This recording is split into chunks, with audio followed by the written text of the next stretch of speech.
Hey everyone. So it's not really a happy Monday. We are going to talk about the Texas flooding today. There's just so much to cover. So we're really going to dive into it because there's a lot of things people are talking about. So we want to kind of clear everything up and figure out what we know so far, what we don't. And our friend Megan, that was on the podcast before, she lives about 10 miles from Camp Mystic. And luckily, she was okay. Her house, is fine and everything. Um, but I got in contact with her pretty quickly. And that's when I realized just how bad this whole thing was. And I just can't stop thinking about the children and putting myself in the shoes of those parents. And it's just absolutely awful. It's like all I can think about.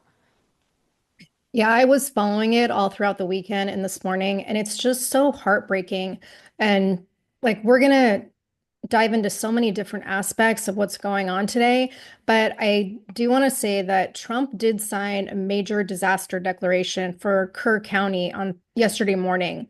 And I think the death toll, as of the last time I checked, is up to 78 or 82, depending on what the reporting source is. And about 70 of those deaths are coming out of Kerr County, including 26 children. And there's still dozens of people unaccounted for. And the last report I saw this morning said there's around 40 people reported missing still, including several more young girls from Camp Mystic. Yeah, it's just unbelievable. I think this morning I had heard there was something like 800 rescues already. I mean, just devastating. And I can't help but think this feels like North Carolina all over again, what happened last year there. And I've seen, just some horrible videos going around on social media because the kids' camp was, I mean, it appears it was hit the hardest. And like I had to stop watching because it's just so awful. And the flood, it happened so fast. They're saying the water rose 26 feet in just 45 minutes. And the problem is, it started around 1 a.m. So, people were sleeping. They may not have woken up to the weather alerts that were coming through. I saw they were interviewing a lot of different kids that were rescued that were saying, it was 3, 4 in the morning before they knew they were awake and knew what was going on, and it's pitch black. And the older campers at Camp Mystic were on, I guess, higher ground, and the younger ones were in like the lower cabins by the river. So they were trapped before the evacuation could even begin. Because that was the other thing I was hearing is that there's numerous camps in this area that were all evacuated. This was the only one that appeared, I guess it wasn't. And so it's just absolutely devastating. And this isn't the first time flooding like this has happened in this area. The magnitude of this one seems to be much worse. But all these clips are resurfacing from news outlets back in 1987 when a bus of teenage campers were evacuating in this same area and it was swept away in the floodwaters. And I guess at that time there were 43 people on the bus and 10 ended up dying. But speaking of bus, God, I saw this video of some of the kids evacuating and they're recording it and they're going through what looks like a river. I mean, it's just there's water everywhere and just the fear of watching that is just, it's so awful. Yeah, and Texas is no stranger to natural disasters, but I guess Governor Abbott visited the campsite on Sunday morning and he said that both the camp and the river that run beside it, he referred to them as being horrendously ravaged in ways unlike he has seen in any natural disaster. And he said the height the rushing water reached to the top of the cabins was shocking. We won't stop until we find every girl who was in those cabins. And most of the emphasis is on, this camp and in Kerr County, but there are actually multiple counties in Texas that have been impacted by this flooding. And I do want to say that unlike the response to North Carolina, the federal government did immediately step in to help. And you mentioned somewhere around 800 people. I think it's over 850 people that have been rescued so far. DHS Secretary Kristi Noem, she posted that the U.S. Coast Guard saved 233 people last I checked, could be more by now. FEMA deployed over 1,700 federal, state, and local personnel, and there have been over 167 medevac style helicopter rescues. The Texas National Guard has deployed over 1,000 responders. They're using aircraft, boats, and ground units.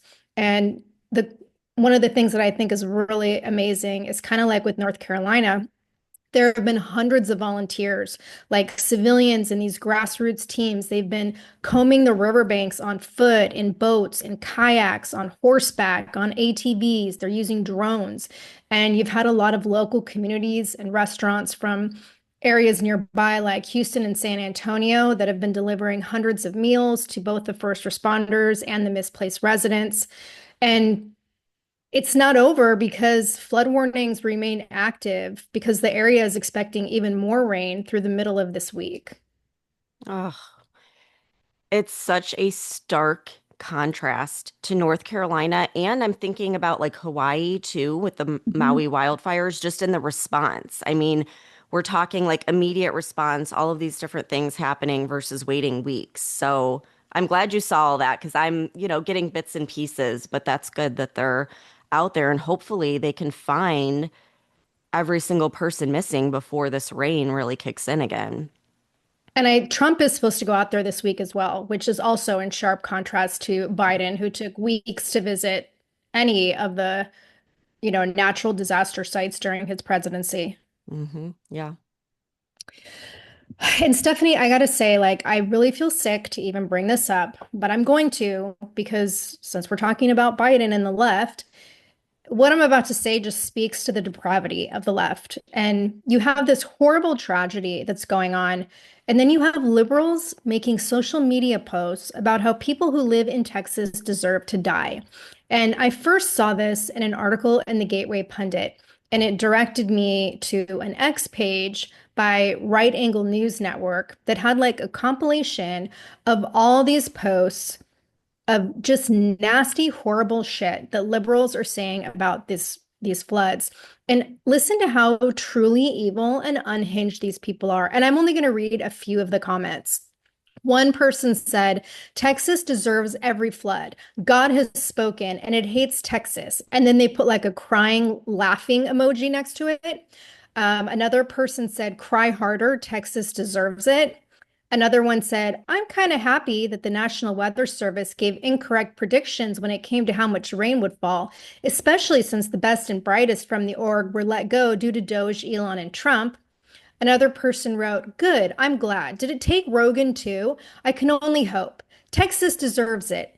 It's God's will, of course. That's what God would have wanted, right, Republicans? Ha ha ha ha ha. My empathy for these redneck reject states is zero. So fuck them. I hope more come. Let's start the hurricanes. Like, Stephanie, innocent children are dead, and these fucks are celebrating it. Like, it's beyond disgusting.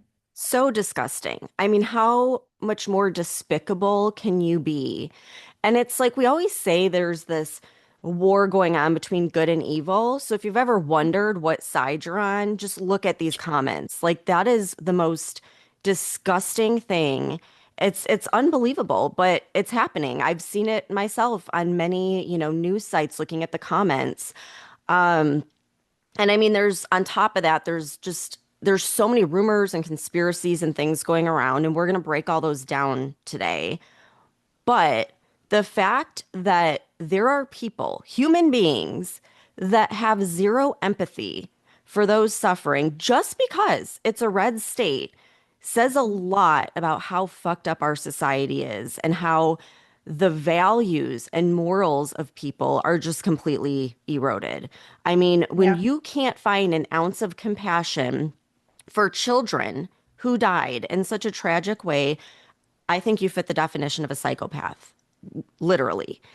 Yeah. And the problem is it's not just like one person here or there. Like there's a ton of people displaying this. So, like, what is happening in our society when you have that many people displaying this complete lack of empathy? It's just unbelievable. So, oh, that just like makes my blood boil. But I I want to know. get into, what all these rumors are because there's just so much to unpack. And I think it's important to go over all of it. So they're calling this like a once in 100-year flood or the flood of the century. And that caught my ear because that's exactly what we heard last year when North Carolina flooded. And so I'm Yeah. like, well, what are the odds, like back to back, this is happening?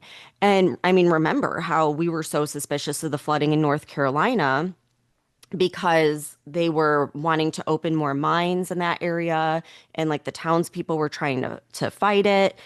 And that, I guess, is very similar to what's been happening in Texas Hill Country.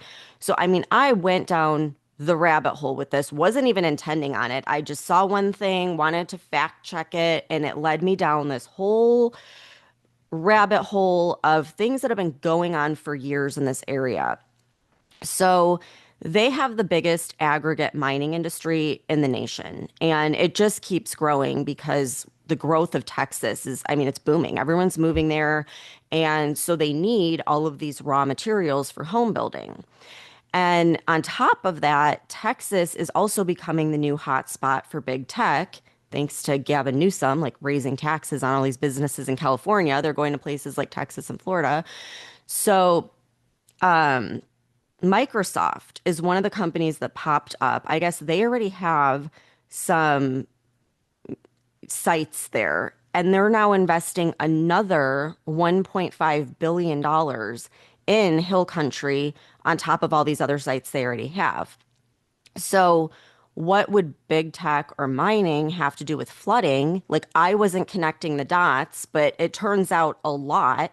So I was asking GPT and it led me to all these different organizations and sites. And what I found was it said both the data centers for big tech and then the aggregate quarry activity use a ton of water, which I mean, we know, but I didn't realize the extent of it. Like one data center can use 300,000 to 600,000 gallons per day. Astonishing. And each mine uses roughly 200,000 gallons of water per day. And so what happens is if the groundwater is overdrawn, I'm sorry. I'm trying to process that a data center uses more water than a mine.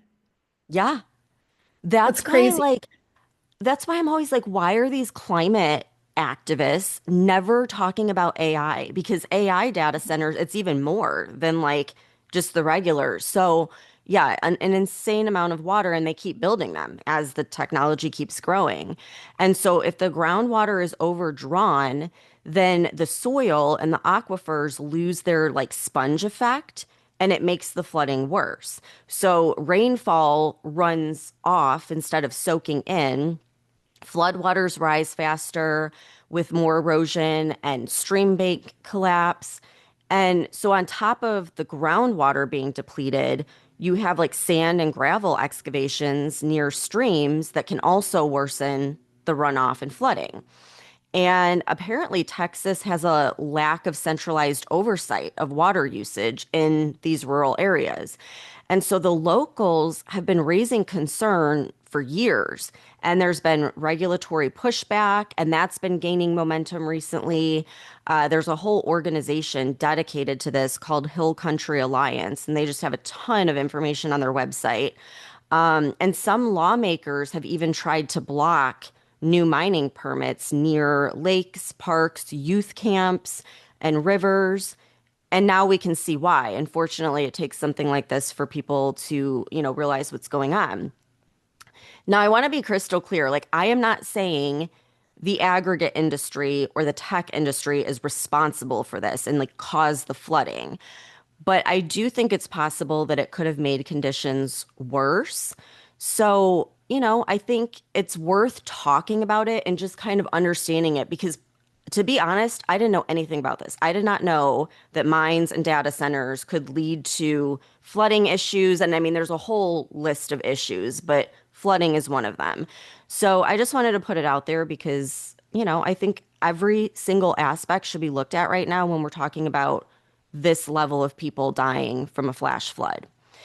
So here's where like things get super weird and where I do think what caused the flash flooding is cloud seeding. So for anyone that doesn't know at this point what cloud seeding is, it's when planes spray chemicals in a cloud or a forming system to intensify it to make more rain. So why would you do this? You would do this to help farmers and areas that are experiencing a major drought. And this area where the flooding occurred was experiencing a huge drought. So I looked into it further, and Texas hosts six major cloud seeding projects. It covers around 30 million acres, including the hill country counties, during the warmer months, so April to October. State evaluations from the Texas Department of Agriculture estimate a 20 to 30% increase in seasonal rainfall with seeded zones. But with single cell storms, sometimes they will intensify by 50 to 100%. So, like double the intensity due to cloud seeding. So, that could be a great explanation for why the weather forecasts were so far off. If they weren't factoring in cloud seeding, they would have no way of knowing that there was going to be that level of rain. And so cloud seeding, it's been in place for decades. I think it was patented like 80 years ago. And the Texas Department of Licensing and Regulation under the Weather Modification Act proves this. So it's not some conspiracy, it's all documented. And I actually went and pulled one of the documents that I'll talk about in a minute. So for anyone that's still thinking that cloud seeding and weather modification are just conspiracy theories, I want to play a clip of Augustus Dorico, who owns a cloud seeding company called Rainmaker.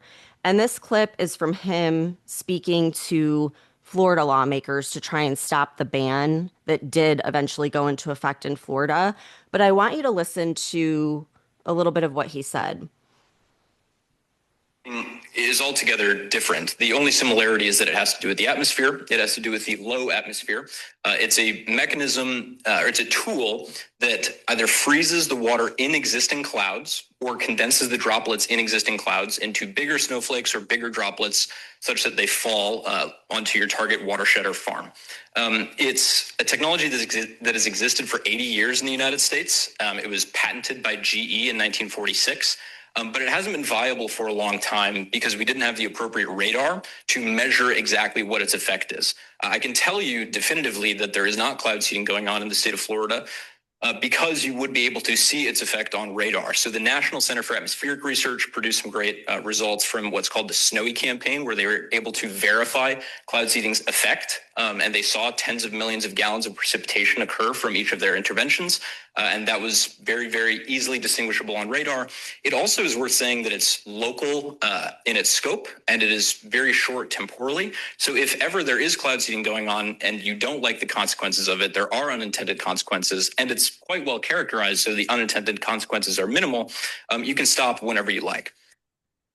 Okay, so this guy owns Rainmaker, a cloud seeding company. He's telling Florida lawmakers there are unintended consequences. He gave the example of tens of millions of gallons of water resulting from cloud seeding. Okay, so I found an application to the NOAA for Rainmaker, this guy's company, to cloud seed this area in Texas from March of 2025 to October. So that took me to Augustus's X account, and I saw he posted, quote, a senior meteorologist observed an unusually high moisture content prior to the event's arrival using NWS surrounding data. It was at this point that our meteorologists determined that we should suspend future operations indefinitely. As you can see, we suspended operations on July 2nd a day before the NWS issued any flood warning. Okay, so he is admitting they were cloud seeding in this area up until July 2nd. So I asked our GPT if cloud seeding occurs on July 2nd, could it cause flooding 2 days later? And it said yes, absolutely. So here's the information it gave. It said there is atmospheric lag where storm systems can absorb seeded moisture and, depending on wind patterns, dump it downwind hours or even days later. There's also cumulative moisture where a cloud system seeded today can merge with a new incoming system, building up energy and water content. And then it also said that there's unintended consequences, just like over fertilizing a plant. Too much seeding can cause oversaturation, leading to flash floods, especially in areas already vulnerable. So, like, this is a big red flag. I feel like they have a lot of explaining to do. And this is so similar to North Carolina because remember how we were tracking the flight patterns inside the hurricane 2 days prior to when it flooded North Carolina. So this guy is like totally gaslighting people on his X account, saying, you don't know what you're talking about if you think cloud seeding caused this. Well, you know what? I think it needs some investigating before anyone makes a decision on that. Yeah, we've been talking about the dangers of weather modification and cloud seeding like since we started this podcast, I think. So it's been a few years. And I do agree. I think this activity has been responsible for so many of the weather-related tragedies recently, including Hurricane Helene and the California wildfires. And I do understand that there are benefits to it when you're looking at areas that are like devastated with the dry heat and they're going through droughts. And these are farming areas where, people in America rely on these farming products like to feed the country. So I do think, like, I do understand why they're doing it. But I agree, someone needs to be looking at what the fuck is going on here and how they're doing it. And the interesting thing is like Texas even has a ban on like government geoengineering, right? And there are Okay, several states. I have to bring this up because I didn't know this until like yesterday when I started researching this. Part of this guy's like pitch to the state of Florida when he was in that hearing was that, well, cloud seeding is different from geoengineering. Geoengineering is when they're spraying all these like metals into the upper atmosphere. Cloud seeding, they're just like, seeding clouds. So that's how they get away with it if there's a ban because it's two separate things, which I did not know until yesterday. I thought it was all like under the same umbrella. I felt the same until I started looking into which states have bans on weather modification. And there's actually several. There's, Utah, Tennessee, Idaho, Montana, New Jersey, North Carolina, Pennsylvania, Rhode Island, Vermont, and Texas. But their bans are all different. And most of those states do allow cloud seeding. They just ban other forms of weather geoengineering. The only state that has a full ban on any kind of weather modification, including cloud seeding, and that criminalizes any type of weather modification as a felony is Florida. So like, I don't know if you saw this, but over the weekend, I was really happy to see that, one of our favorite outspoken quote unquote conspiracy theory reps in Congress, Marjorie Taylor Greene, she just introduced a federal bill on Saturday, July 5th, to make it a felony to quote, inject, release, or disperse chemicals or substances into the atmosphere for the express purpose of altering weather temperature, climate, or sunlight intensity, end quote. And she said that her inspiration for this bill was Florida Senate Bill 56 that was put into law last month. Yeah, and my whole thing is if it's not real, then how can they pass a law on something that's fictional? And what you have a guy who owns the company doing it, fully admitting, yeah, this is a thing. I mean, he's even admitting we cloud seeded this area. So, Yeah. I mean, at what point do you wake up and start asking questions? I think there needs to be a full investigation into it. And I want to bring up another thing because this is a whole other topic that people are talking about on social media. So notice in that clip how he said people can easily track cloud seeding with radar. So if you don't like it, like you can track it, you can see what they're doing, right?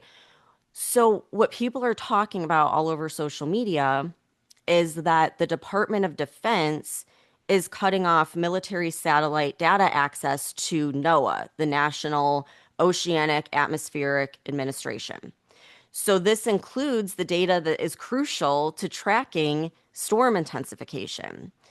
And the thing with that, because people like there's people just saying, well, see, there's what's happening, but it isn't slated to end or to yeah, to stop access until July 31st of this year. So it hasn't been cut off yet. They're just planning on it.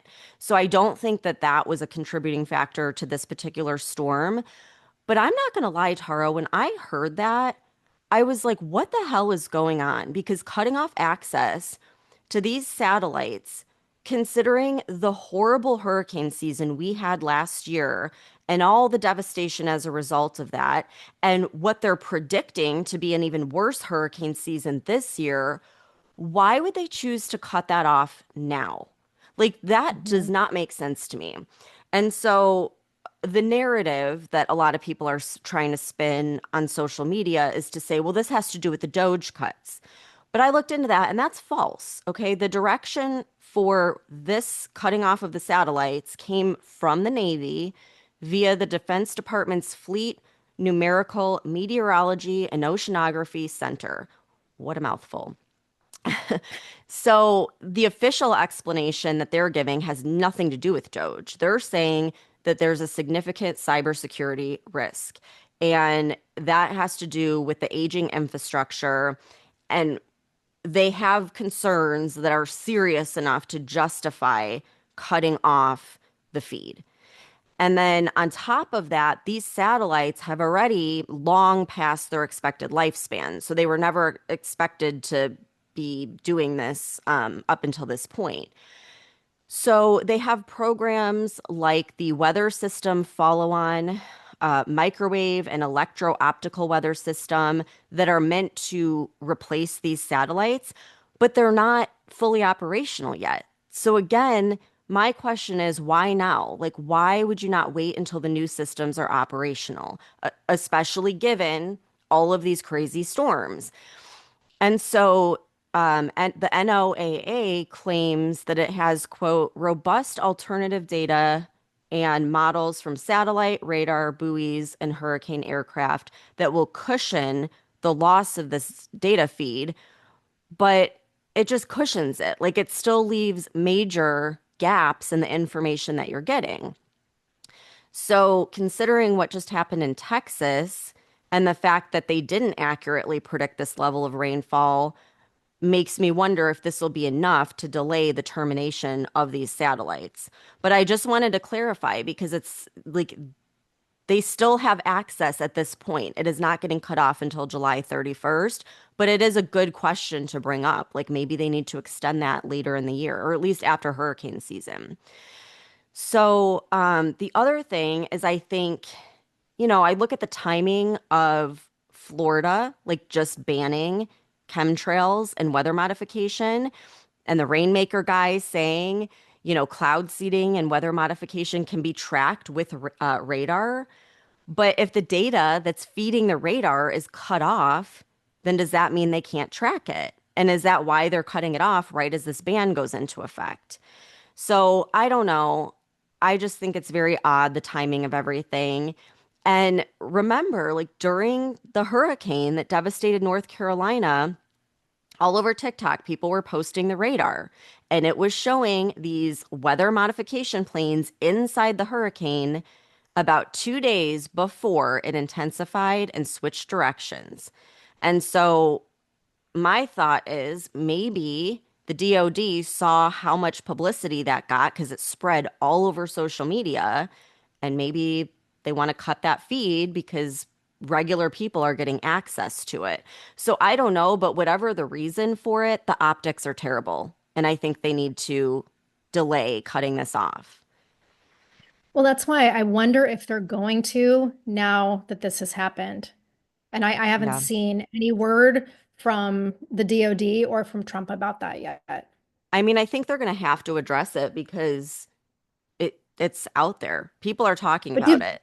okay, like do enough people even know about it, you know? Well, I don't know because I always think so, but then I'll talk to people like in real life and they're like, I have no idea what you're talking about. I'm like, it's all over TikTok. They're like, haven't seen it. So who knows?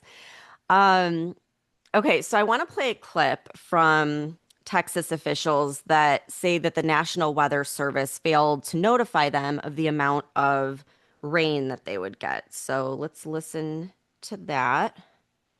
Original forecast that we received on Wednesday from the National Weather Service predicted 3 to 6 inches of rain in the Concho Valley and 4 to 8 inches of rain in the hill country. We worked with our own meteorologist to fine tune that weather statement. And as many of you know, and many of you in broadcast journalism and meteorology, you can go back and look at your own forecast. And the amount of rain that fell in this specific location was never in any of those forecasts. This rain event sat on top of that and dumped more rain than what was forecasted on both of those forks. When we got the report, it was about 7 feet or so on the South Fork, and within a matter of minutes, it was up to 29 feet, and all of that converged at the Guadalupe, and that's where we saw those very quick rise in flood. But listen, everybody got the forecast from the National Weather Service, right? You all got it. You're all in media. You got that forecast. It did not predict the amount of rain that we saw. And again, I think this proves my point that it wouldn't have predicted it if it didn't take into account cloud seeding happening with this storm. If they're just looking at the storm and they're not thinking there's cloud seeding, wouldn't that throw off their forecast? I'm so confused on this one because I've read so many things with Texas officials saying that the Weather Service was accurate. Yeah, I mean, We're both just staring at each other right now, like, what? right. Like it's a question that it needs to be addressed, but it's like, when I wasn't there, I didn't see what was coming through. But it's clearly like people didn't get, no one knew that this level of flooding was going to happen. Like, I think that Right. everyone can agree on that. And what's interesting is when I came across this video that I just played for you guys, the comments on that video, like all of the comments, are people blaming Trump and Doge for making cuts to the NOAA. So I asked our GPT about these cuts, and it said that Trump aimed to slash about 26 to 27% of NOAA's funding, which would take it from $6.1 billion to $4.5 billion. And then it would eliminate the Office of Oceanic and Atmospheric Research entirely. But looking more closely into the budget cuts, from what I'm seeing, the things that are being cut are like projects that are studying, quote, human caused climate change. And to me, the way that I read it is it sounds like these are the typical Doge cuts that we've seen where they're cutting these ridiculous projects that are receiving a ton of funding all under the guise of climate change, when in reality, it's not making a difference. So that wasn't surprising to me at all that like something like that would be cut, but it's not like the main things that NOAA does. These are like just pet projects basically, right?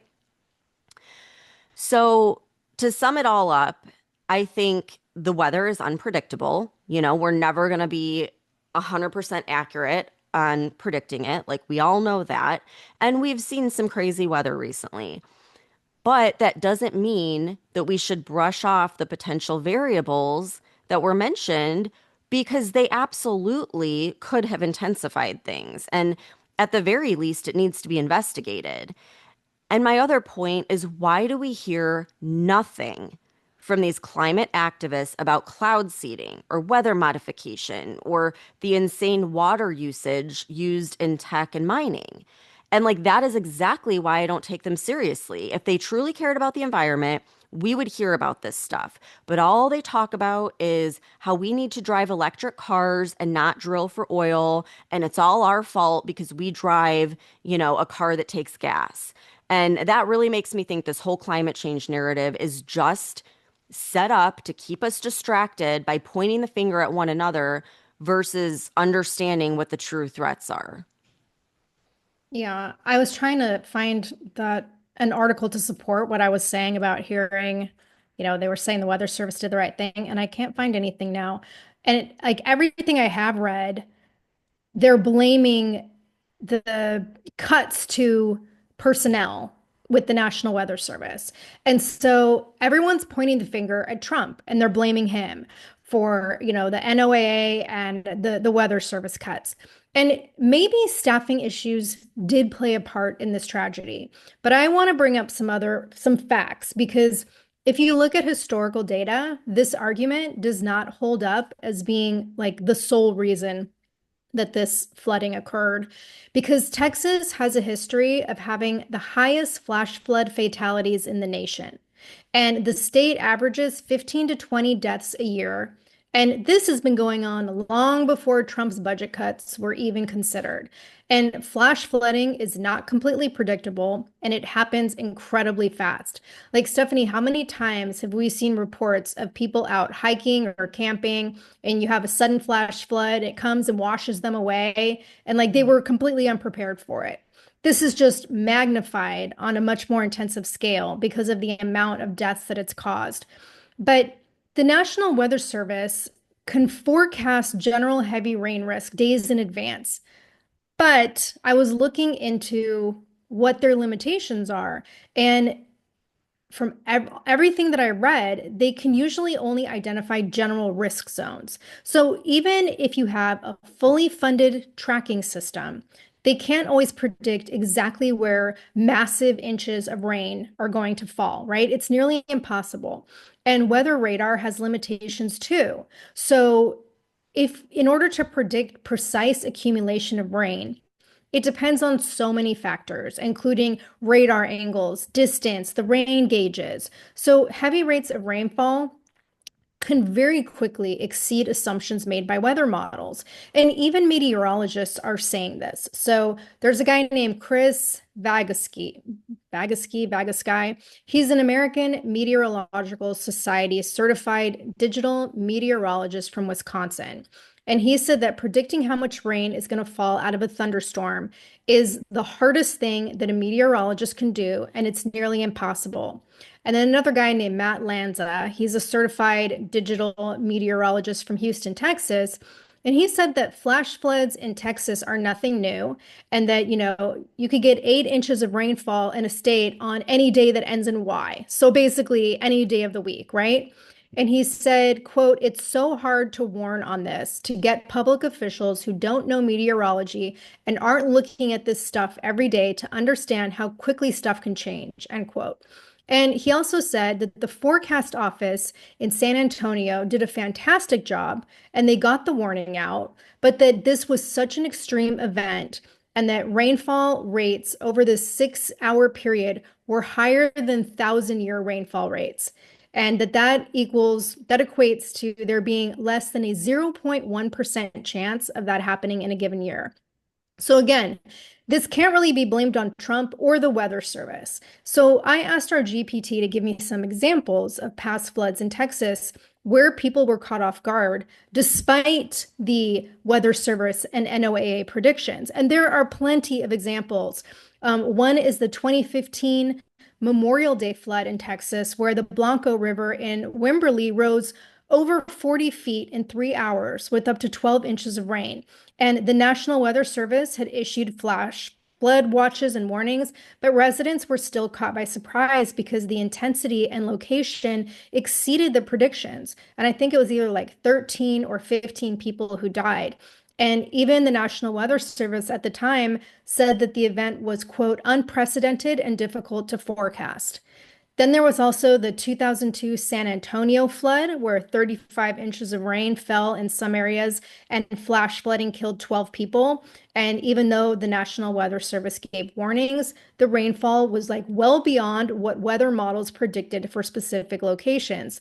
And then, just as a third one, Hurricane Harvey back in 2017, which, yes, Trump was in office, but he had not made any cuts to the NOAA or the National Weather Service. They were fully staffed and funded at the time, and the rainfall totals and the worst of the flooding were completely beyond the precise forecasting models.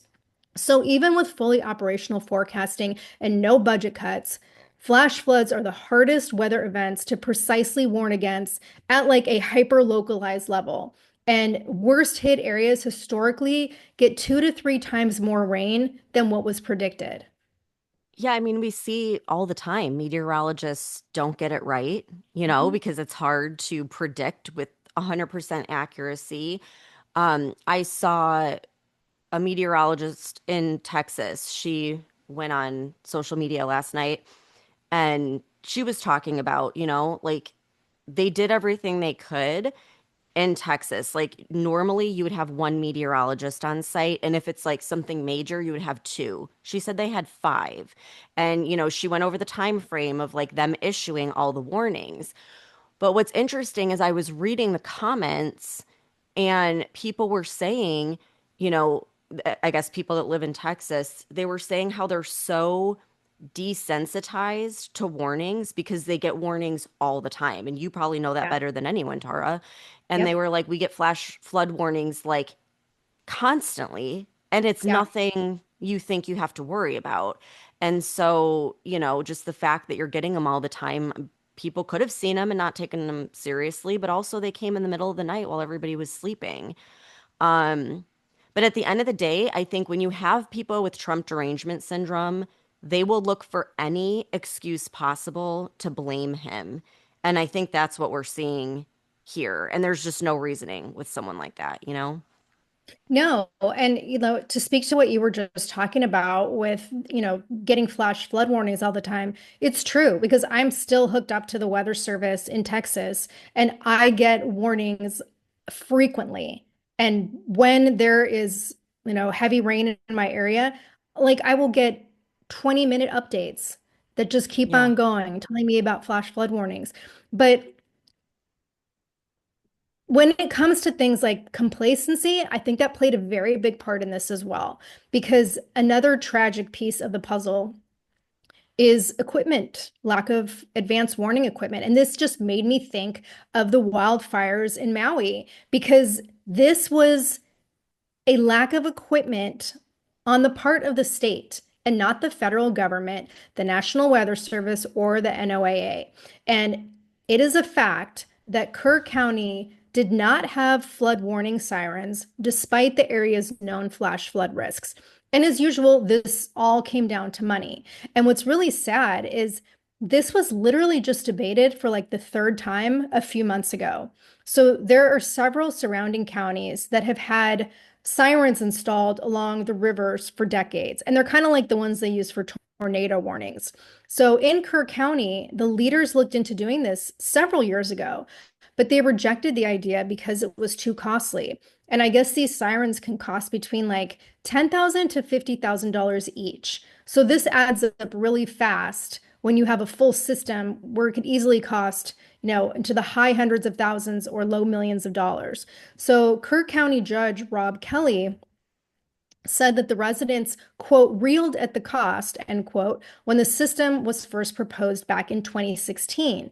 And they continued to have discussions about it on and off through 2021, but no action was ever taken. Why? Because most residents felt that the risk of this severity of flooding was low and that it didn't justify the expense. And there's been a lot of debate on a siren system warning for flash floods because again, these floods come on so quickly that it's questionable whether this type of warning system would even have, the desired effect. But obviously, after this tragedy, the community is changing the narrative.